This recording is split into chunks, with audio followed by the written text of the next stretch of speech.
ազատ են արձակում Սեֆելյանը։ Չէ, բայց պահանջը Սերժ Սարգսյանի հրաժարականն է դեպքում։ Հրաժարականի մասին կխոսենք, թող Սեֆելյանին ազատեն,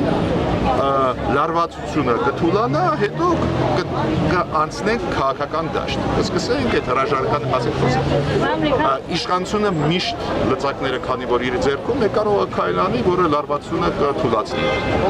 Կարևորագույն զիջումը դա Սեֆելյանին ազատելն է։ Այդ էլ մենք բոլորս հասկանում ենք, չէ, ոչ դուք եք միամիտ, ոչ ես, ոչ էլ իշխանությունը։ Սարքած գործով բռնած մարդ։ Ազատում ես հանգիստ ու կտեսնեք ոնց է այստեղ մթնոլորտը փոխվել։ Եվ կստացվի, որ միայն Սեֆելյանին ազատ արձակելու համար է այս պայքարը, պարոն Նիկոլյան, հա։ Գիտեք, ես կասեմ ձեզ, իշխանափոխություն process-ը սկսվեց։